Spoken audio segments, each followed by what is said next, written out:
Hola, mi nombre es Dayanara Sánchez Pomeo y en estos momentos me encuentro cursando la asignatura de Modelos de Desarrollo Económico.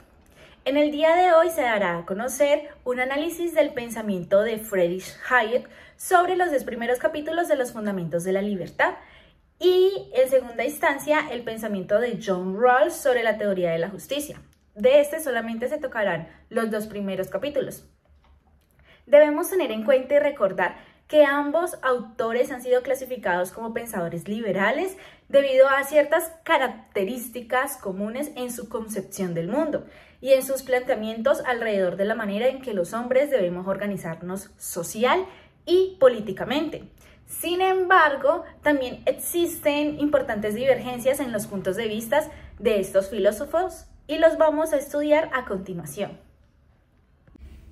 En primer lugar, se dará a conocer la transición del concepto de libertad al de libertad como poder, el cual ha sido favorecida por la tradición filosófica, que al definir la libertad como una palabra de limitación donde Hayek ha usado coacción, la libertad define la ausencia de un particular obstáculo en la coacción que deriva de la voluntad de otros hombres. La libertad únicamente se convierte en positiva a través del uso que de ella se hace. La diferencia entre libertad y libertades es la que existe entre una condición en virtud, la cual se permite todo lo que no está prohibido en las reglas generales, y otra donde se prohíben todo lo que no está explícitamente permitido. El poder creado de la civilización libre es la clave de la obra de Hayek, donde se pueden encontrar diferentes maneras de entender la civilización. O un buen diccionario podría arrojar varias maneras en las que se puede entender. Es, por ejemplo, la idea que Hayek tiene es que trata de una experiencia nueva en la historia de la humanidad. Se puede decir que la cultura es algo que siempre ha estado, pero la civilización no. ¿Qué quiere decir esto? Que Hayek tiene de civilización que consiste en un tipo de vida en sociedad compleja, que los seres humanos somos incapaces de saber cómo funciona. La característica más importante del hombre civilizado es la ignorancia. Pero es importante saber cuáles son los límites del conocimiento humano, los límites del entendimiento humano, de la razón humana, del conocimiento. Desde la modernidad se nos vende que el conocimiento es supremo, pero Hayek afirma que no solo del académico, del que adquirimos en la escuela, sino que hay otras clases de conocimientos ante las que la razón humana se ve limitada. Uno de esos es el de conductas y comportamientos. Esto es cierto tipo de conocimiento porque llegamos a saber qué es aceptable para vivir en sociedad, pero tenemos una enorme ignorancia conforme a cómo surgieron esos patrones de conducta y si existen alternativas. Resulta que surgen con el paso de la experiencia del ser humano por los años y que son transmitidos por generaciones.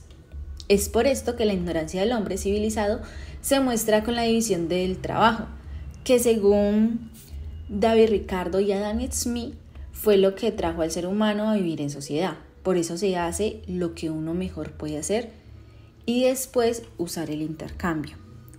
El conocimiento que implica la división de trabajo no puede estar en la cabeza de una sola persona. Los seres humanos descansamos en un conocimiento que no tenemos, sino que alguien más posee. Se podría señalar que nuestra ignorancia se evidencia en la coordinación entre los que producen bienes y servicios y los que los demandan.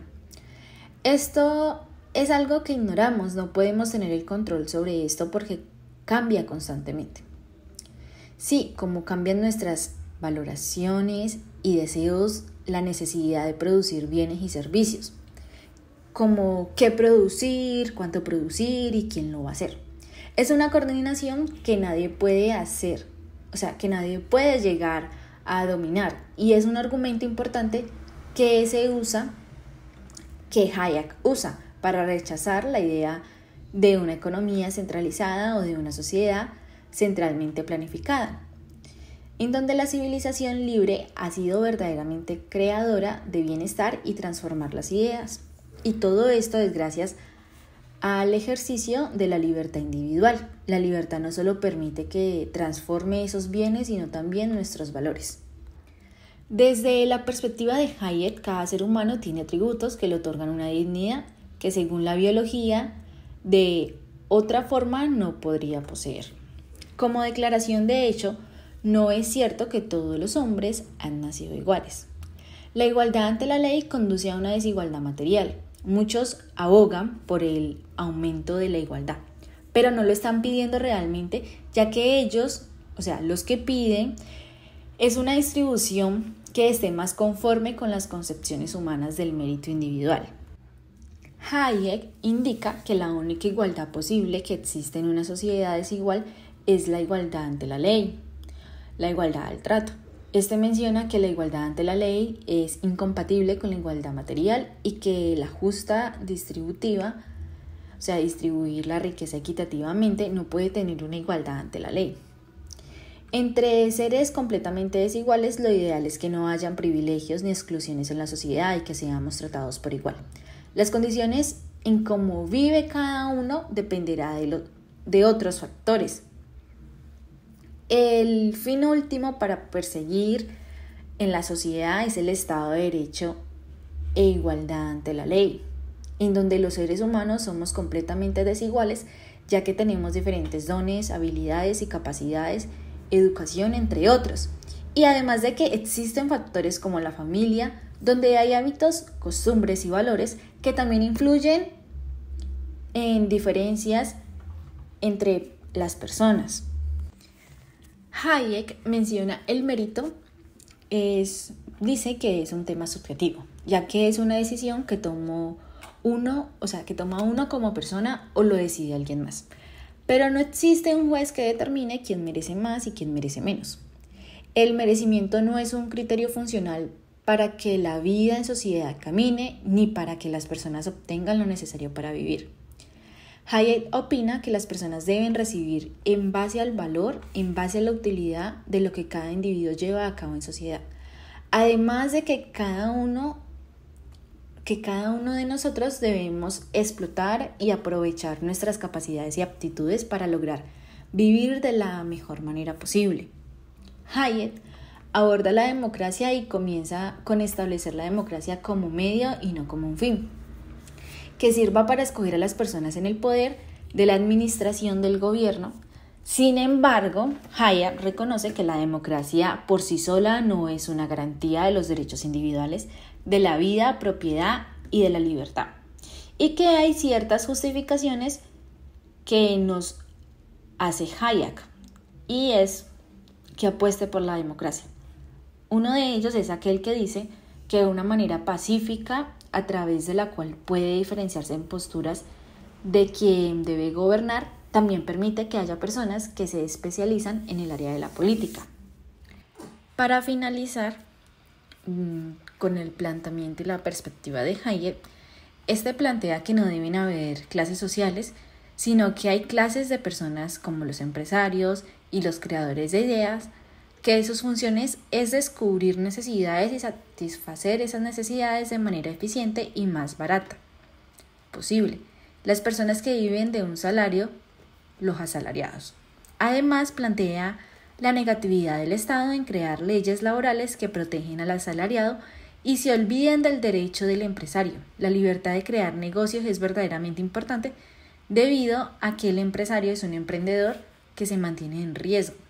Es únicamente el Estado de Derecho el que permite la garantía de su propiedad y disfrutar de lo que es producto de su trabajo, creatividad y su idea. Además, el respeto a los contratos. Ahora se dará a conocer un análisis sobre la perspectiva de Rawls, quien define como el principal objetivo de su escrito elaborar una teoría de la justicia que sea una alternativa viable a las doctrinas que han dominado largamente nuestra tradición filosófica. Las doctrinas rivales son el intuismo y el utilitarismo. El intuismo se puede caracterizarlo a través de dos formas principales. En primer lugar, afirma la existencia de una pluralidad de principios de justicia capaces de entrar en conflicto unos con otros. Y en segundo lugar, menciona que no contamos con un método objetivo capaz de determinar qué principio escoger entre los muchos que existen. Lo único que podemos hacer ante esos principios es sopesarlos de acuerdo a nuestras intuiciones hasta determinar el principio más adecuado. Rawls objeta al intuicionismo, que es el defecto más obvio de esta postura, su incapacidad para proponer un sistema de reglas capaz de jerarquizar nuestras intuiciones, debido a que el intuicionismo no nos ofrece una buena guía para distinguir intuiciones correctas e incorrectas, ni nos aclara cómo distinguir una intuición de una impresión o pálpito. De este modo, Rawls nos dice que no podemos aspirar a eliminar toda apelación a principios intuitivos y que deberemos tratar de apelar a ellos lo menos posible. Es por esto que Rawls escapa de los riesgos del intuicionismo, pero permite o admite de cierta manera la necesidad de reconocer un lugar importante a nuestras intuiciones en la tarea de una búsqueda de una teoría sobre la justicia. Ahora bien, Rawls, además de todo lo mencionado anteriormente, también define a el utilitarismo como aquella postura que considera que es un factor si es correcto cuando maximiza la felicidad general. En esta formulación, el utilitarismo aparece como más y menos atractivo que el intuicionismo, ya que el utilitarismo posee un método capaz de ordenar diferentes alternativas frente a posibles controversias morales, que en este caso sería la mejor opción conforme al utilitarismo es la que más contribuye al bienestar general, debido a que el intuicionismo carece de dicha capacidad, y Rawls tiende a rechazar el utilitarismo en su carácter teológico o concepcionalista. Debemos tener en cuenta que Rawls critica mucho el utilitarismo.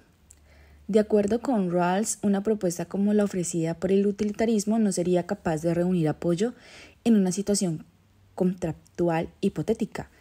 En efecto, es adoptarse una concepción como la utilitarista, es dable esperar que surjan situaciones en las cuales los derechos fundamentales de algunos resulten puestos en cuestión en nombre de los intereses de la mayoría. Es por eso que este tipo de casos, como señala Rawls, la fidelidad al sistema social puede exigir que algunos, en particular los menos favorecidos, tengan que renunciar a ciertas ventajas en aras del mayor bien colectivo. Por eso, el sistema no sería estable a menos que aquellos que tienden a sacrificarse se identifiquen fuertemente con intereses más amplios que los suyos, y es lo que lleva a Rawls a decir que dicha doctrina no es capaz de asegurar las bases de su propia estabilidad. El contractualismo ocupa un lugar muy significativo dentro de la teoría de la justicia de Rawls, como dentro de la tradición filosófica y política liberal. Este contractualismo sostiene que la razón por la cual debemos obedecer ciertas reglas es la de que nos hemos comprometido a ello desde el comienzo del iluminismo. El contractualismo se ha mostrado como la forma más atractiva de completar el vacío, dejado por las explicaciones religiosas sobre las cuestiones morales. Sobre el problema de la autoridad es vista ahora como una creación a los principios individuos que no puede ser justificada apelando a abstracciones o entidades humanas. Ahora bien, hay unos rasgos del contrato hipotético que piensa Rawls. En primer lugar, corresponde a considerar que dicho contrato tiene como objetivo último el establecimiento de ciertos principios básicos de la justicia. Estos principios defendidos por Rawls aparecen como criterios destinados a aplicarse en relación con la estructura básica de la sociedad. Y, por otro lado, en segundo lugar, tenemos que conviene resaltar que los principios resultantes del contrato rawlsiano viene a aplicarse en sociedades bien ordenadas, en donde reinan las circunstancias de justicia. Una sociedad bien ordenada es aquella que está orientada a promover el bien de sus miembros. Y, según Rawls, no existe un criterio independiente que nos pueda decir qué es lo justo hacer. aunque sí existen procedimientos que nos pueden ayudar a llegar a resultados equitativos. La situación hipotética en la que piensa Rawls tiende a reflejar su intuición conforme a la cual la elección de principios morales no debe estar supeditada a nuestras situaciones particulares. Para imposibilitar la indebida influencia de las circunstancias propias de cada uno, Rawls imagina una discusión llevada a cabo por individuos tradicionales y autointeresados que se proponen elegir los principios sociales que habrán de garantizar una buena organización a la sociedad. Rawls, además de todo lo mencionado anteriormente, también expone los principios que van a elegir deben cumplir ciertas condiciones básicas, unas generales, universales, otras completos y finales. Para él resulta obvio, por una parte, que las arbitrariedades morales no son justas o injustas en sí mismas. No tendría sentido reprocharle a la naturaleza el que nos haya favorecido o desfavorecido en nuestras asignaciones iniciales. Sin embargo, en su opinión, sí tiene sentido hacer una evaluación sobre la justicia o la injusticia de las instituciones básicas de nuestra sociedad. La naturaleza no es justa o injusta con nosotros. Lo que es justo o injusto es el modo en el que el sistema institucional procesa estos hechos de la naturaleza. De ahí surge su afirmación de que la primera virtud de cualquier sistema institucional ha de ser la justicia. Para Rawls, parte del carácter público acerca de lo que es justo e injusto en tanto que sistema de reglas coherentes de las instituciones sociales distingue más que todo entre los conceptos de regla, institución y estructura básica del sistema social.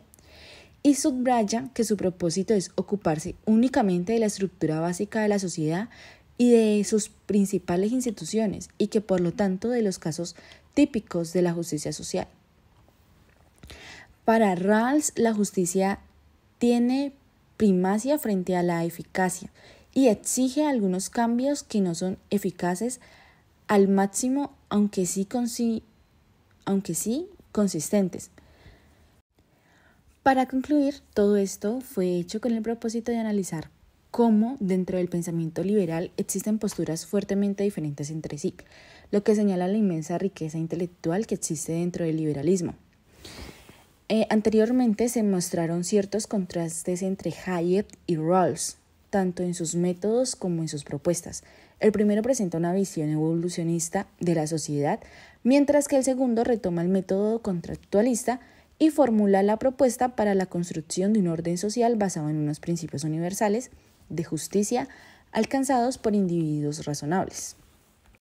Y por otro lado está el economista austríaco, que llega a la conclusión de que el mejor orden deseable es aquel en el que se protege a los individuos de cualquier injerencia externa en su ámbito privado, para que sean ellos libres.